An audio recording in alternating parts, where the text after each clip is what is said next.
Avoid stepping into a great man's shoes. A good friend of mine came up to me because he needed some advice. I thought, oh, okay. I wasn't sure I'd be able to assist because I'm not the advice type. However, I am a good listener, so I was pretty sure we would come up with a solution. To assist someone who needs advice, I often use the Socratic method. That is, help using framing questions. This way you think you came up with the solution on your own because you thought for yourself. It is effective because no judgments are cast and you don't give awful advice. The truth is that we already know what to do, and oftentimes you just need validation from the outside world. The art of giving good advice is getting the other person to lay out all his cards and ask questions. This way the other person is reflective and your job is done. Don't say what you think because that's not what the other person needs. Plus, your judgment is flawed in either case because you are biased and projecting. This is not about you. I listened. He told me how he's in love with this other girl who is in love with this other guy, but it doesn't really matter because the girl loves him and not the other guy. A love triangle, I thought. He was in trouble because there's a power struggle in this dynamic and only one person won, the one on top. But I didn't say this out loud. I just merely asked, how do you know that this girl loves you? He responded, I just know it.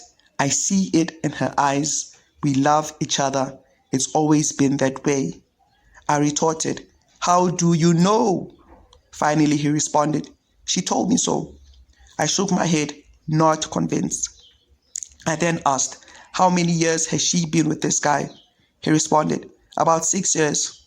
I let that sink in a bit and there was silence for a while. But in my mind, I thought this case was done. An attachment style has been established. He's not just fighting a mutual understanding. He's fighting routines and habits.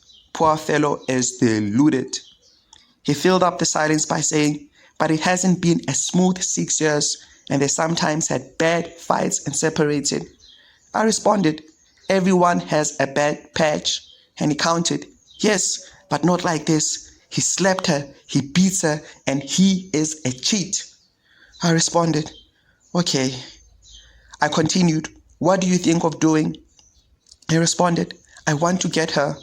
I inquired, why don't you? He responded, because of this guy. Confused, I asked, why? Do you know him?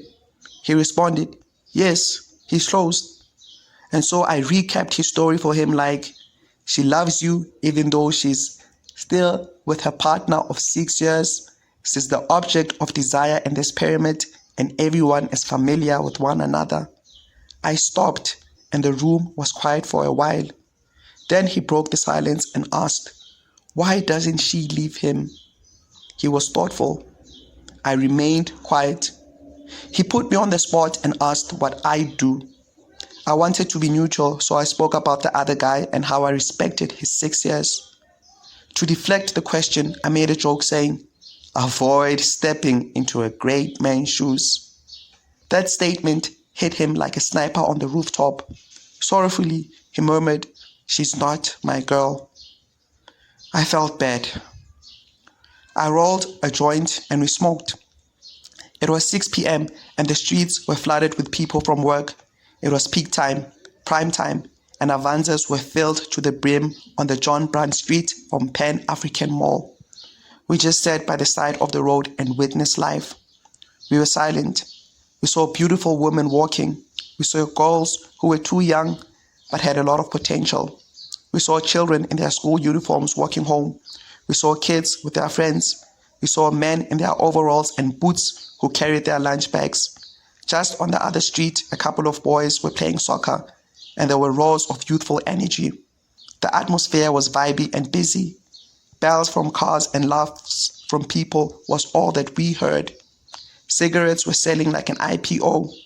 It was beautiful, and we both appreciated the scenery. Life was normal. Life was happy.